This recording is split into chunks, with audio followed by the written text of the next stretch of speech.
Good morning, Nigeria. Inakwana otutuoma ekaro. Bonjour. Welcome to TGIF. It is Social Media Scoop with Chioma ebisi, and we are here to decode the biggest trends, the viral videos and viral moments that are dominating your digital space. I will not be diving into this digital mass ocean alone. I have with me public affairs commentator and a man who never minces his words when he's analyzing. I have with me Emeka Opara live with me in the studio this beautiful Friday morning. Thank you so much for joining. Thank you, Chioma. Good morning, viewers. Chioma, good morning. You look stunning. Let's dive in. Yeah. So let's scoop. Today we're talking about a senator and a spotlight and a viral conversation that has caused uproar on social media due to a statement by a sheikh and also a viral video brought out by Brain Jota, a popular comedian. Let's dive straight into the scoop this morning. Trending at number 1. A viral moment in the political scene ahead of the Osun State election, which is just few days away. In this video, a senator representing Osun East, Francis Fadusi, was seen saying that members of the APC party should crush and eliminate members of the Accord party. But he has since refuted these claims. He first of all stated that this viral video was made by AI. In several other interviews, he stated that he was misinterpreted, that somebody that is Igbo or Hausa cannot interpret Yoruba. He has further stated in the police custody in Oshobo, in the police command, where he said that what he meant was that APC members should crush AC by votes in the upcoming election. Now, this has caused an uproar on social media because we're speaking about the political scene where every political rhetorics are picked up and analyzed by Nigerians. But let's see what you're saying about this topic. We have on TikTok, the brainchild, he commented, "The senator's statement is simply a paraphrased version of President Tinubu's statement that all is fair in politics. So what we are seeing now is the cascading effect of the original statements." So Emeka, I want you to take your time and chime in on this. When we're getting close to the general elections of 2027, and we're seeing a sitting senator saying such statements ahead of the Osun State governorship election, should we start, being careful about what's going to happen ahead of 2027, or is it just a mere statement due to political tension and just to make sure that to tell the AC that the APC members are fully ready to crush them by votes? But how do you chime in on this? Everything about that statement disgusts me. I don't think it's just a mere statement, and I think you see, Chioma, the APC as a political party. I have to say this because it's high time somebody had to say it the way it is. They've gained notoriety for, doing the wrong thing all the time. Because if you look at the history of the APC, how they came on board in 2015, the very first president that the APC produced made a statement when they said the blood of the monkeys and the baboons will be soaked in blood if you don't win. That was Buhari. Sometimes ago, before 2015. Yes, I'm aware of that. Then we saw the now president, before 2023, he made a statement of grabbing, snatching, and run away with it. That in itself is a highly condemnable statement. And then recently, he said that all is fair in politics. The first comment you read out said everything. Senator Francis Fadusi's statement is a full interpretation of the statement made by the president.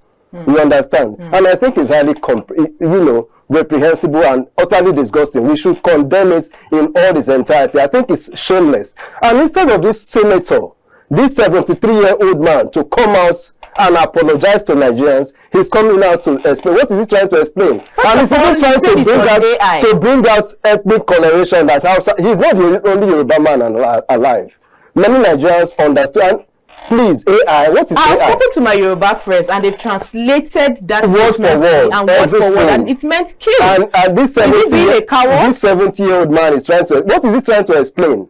I think his children should call him to order. It's quite shameful and disgusting. And please, apart from this, the senator, Nigerians should learn to disagree with political office holders publicly.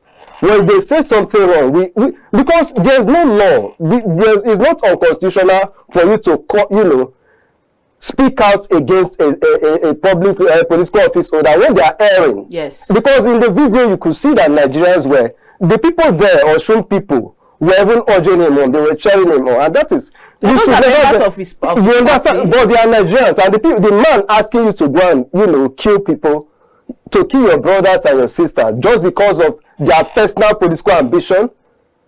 We should learn to disagree. When somebody is doing something wrong, come out publicly and condemn it there and then. That is what I expect, because it's bad enough that these political office holders have turned Nigerians into beggars, and now they want to turn you into killers. Please, Nigerians, we should never accept this. Senator Francis Fadarosi, if you are listening to me, you should be ashamed of yourself. I make no apologies to this, because we can. This is just a mere election. Nigerians have the right to express their civic responsibility, and you are telling them to go out there and kill for what? Because of your personal political ambition. And this is why we should respect a man like the former president Goodluck Jonathan, who said before the 2015 general election that his ambition is not worth the blood of any Nigerian. And now, if those in the APC cannot learn from such examples, then I think they should all be ashamed of themselves. But please, Osun citizens, Osun State citizens, as you go to the polls tomorrow, do not be intimidated, and do not listen to the words of raving lunatics who just want to, you know, actualize their political ambition. We should stand against this and condemn it in its entirety. This is wrong. This is wrong. We should commend the police command in Osun State, in Osogbo. He was invited. He went there, and that just shows that nobody is above scrutiny. He went there to answer for this statement. And after which he has been released. He was not arrested, he was just invited. But that just shows that, okay, they see what's happening. They saw the reactions of Nigerians. That was why he was invited to explain himself. So kudos to the Nigerian police. I'm not in the business of giving kudos or commendation to people for doing their job. All they did is their job. Because if this statement had been made by private citizens, you and I know what would have been the outcome. Yes, so I will not commend anybody. They are just doing their job the way they should do it, because they have been paid for doing their job. Okay. That's it for me. Thank you, Emeka, for your submission. So let's move on now to another very viral moment that has caused a lot of arguments on social media. We have Sheikh Sani Jingo in a very bold declaration. He cited his support for the Bola Ahmed Tinubu administration come 2027. He cited that he supports a Muslim ticket. But in that same viral video, he further stated that he is in support of Muslims ruling Nigeria because they make better leaders. He also cited that infidels should not be allowed to rule. Let's take a look at this trending video.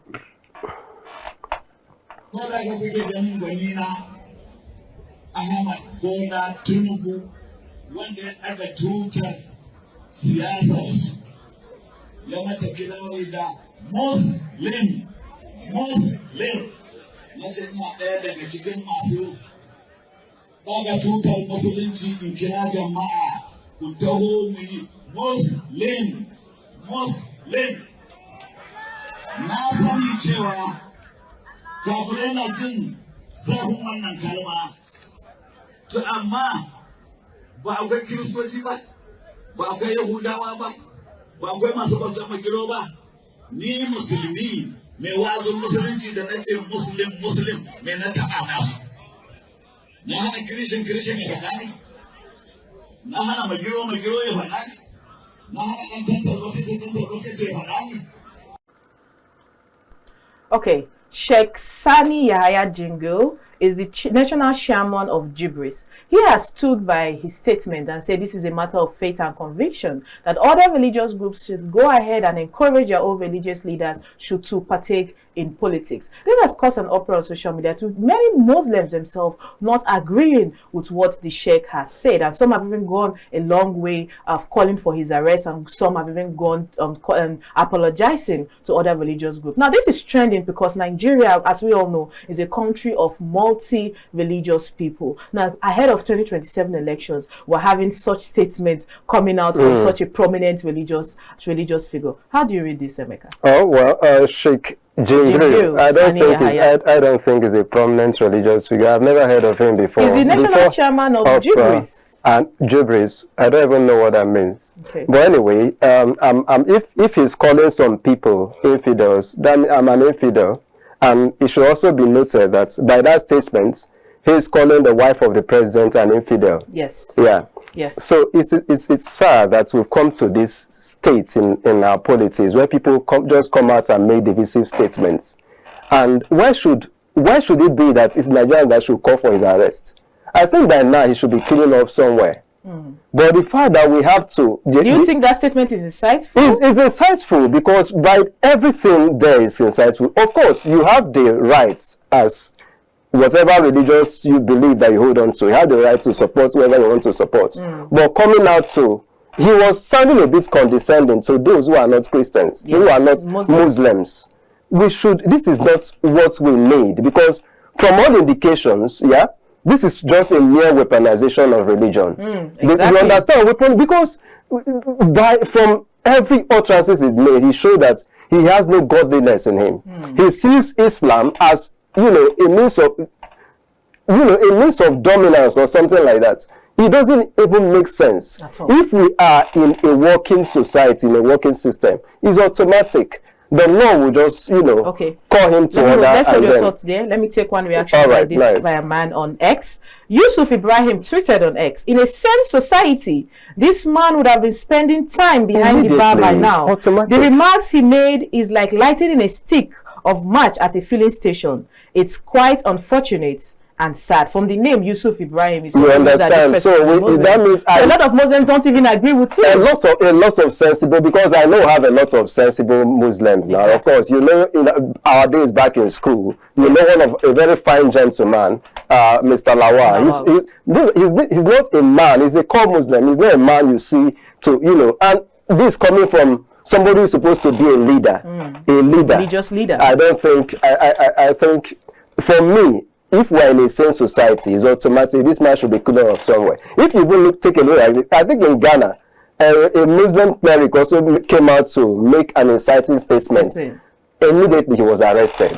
As we speak, he's cooling off somewhere. But in Nigeria, he granted more interviews. He said he still stands. You understand? And that shows you that the society we live in, the fact that we don't have a functional government, that's why he's even having the left to granting him more interviews. More media houses are giving him. So when we see statements like this from a religious leader, and we have, we were having this top conversation about Christian genocide in Nigeria. So when such conversations, when such statements come out, you can't rule out the fact of Christian genocide. You understand? And that's why I feel this whole Muslim ticket in the first place was insensitive in the first place, because if you look at it from 2023 till now, Nigerians are more divided along religious lines. Nigerians are more divided. It has never been this bad. Religious, mostly for religion, because that's why we say that religion has been weaponized in Nigeria. Exactly. And most of these people that are making all these statements, it's not as if you cannot use them as examples.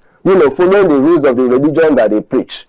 They are they use religion as politics, just to advance their personal interest. Not because... But to bring humor to the whole hula value about this, we saw Kwak also saying that President Bola Ahmed Tinubu is practicing Muslim Christian with his wife in the other room. Because we know that the First Lady Senator Oluwembi Tinubu is a pastor of the religion. He's a Christian. So that's why in my initial comment, I said that means he's calling the wife of the president an infidel. And so far, I don't think the president has come out to condemn that statement. Does it mean he's in support of it? Maybe he is. Or do you think President Bola Ahmed Tinubu is enjoying all these rhetorics concerning the Muslim ticket and enjoying it to gain more votes from the Muslim community? Anyway, but so far we have seen a lot of Muslims coming out to condemn it. Yes. So I think the responsibility of a leader is to come out at every point in time when you see something is not right, you stand up and condemn it. It mustn't be all about you, all about your ambition.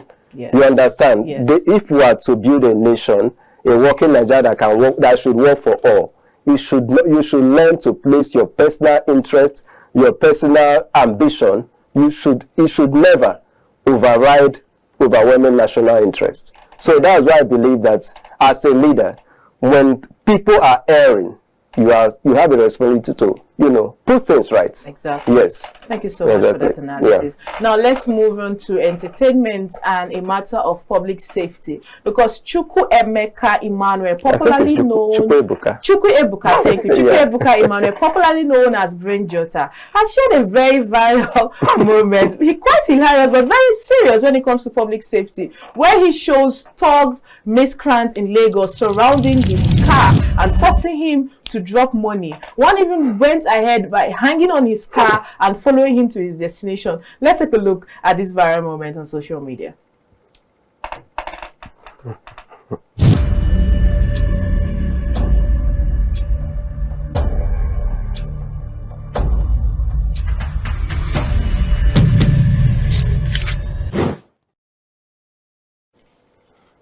Emeka, we've seen that video. I think it's not the first time. During Pella's wedding that happened in Lagos, he invited 2 of his friends from outside the country. When they came, they were happy when they saw the Nigeria, how we have rich culture and rich people, and the rich cultural display of our attires and everything in that wedding. But they got scared when they were surrounded by thugs, because the guy was in a Rolls Royce Cullinan. Because these miscreants and these car spotters, you cannot pass by with a luxurious car. They will surround you, and they're so bold enough to demand that you must drop money. Now, Brain Jota is obviously a comedian, but he's trying to show the reality that's on ground in Lagos State right now. When you have your car, you're driving past in the streets of Lagos, arboros, miscreants, touts are surrounding you, demanding that you give them money. And when you refuse to give them money, when they feel that this money is not enough, they start attacking the car. Now we have Lagos State government, Deputy State Governor of Lagos State has come out to say that they are making all measures, that they are putting in measures to stop miscreants and touts and eberos from this very unlawful behavior in Lagos. But this is slowly, in fact not slowly, this has turned into a big menace in Lagos State. Thank God we don't have this in Abuja, because I don't know how we would have been able to cope. But how do you chime in on this?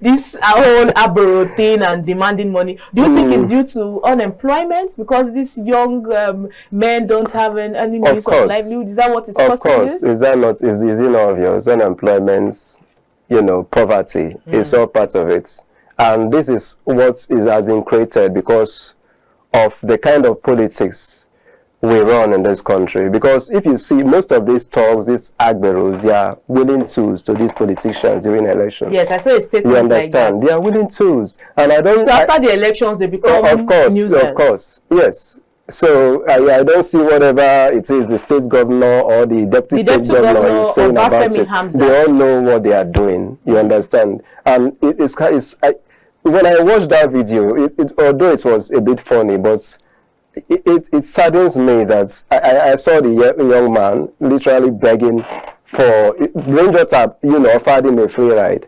Yes, it was quite hilarious. He started begging. He started begging to Brain Jota that please allow me to come down. He was, begging for money, demanding for money. Then they demand. And what is quite sad is that it has gone to the point that I think we now have a celebrity beggar in Lagos State. Yes, there's a guy.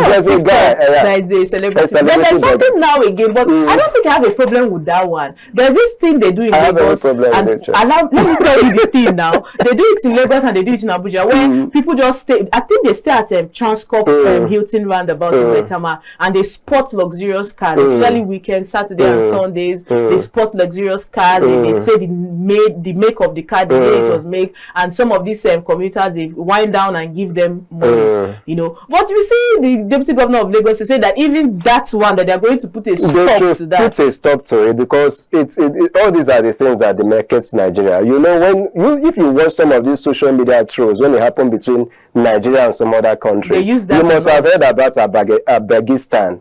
This is partly the reasons why they call us Abegistan. It's quite shameful. When the famous TikToker, this guy that visited Nigeria the other time, that also came into I show speed. Yes, you saw the whole beggarly culture. It's sad.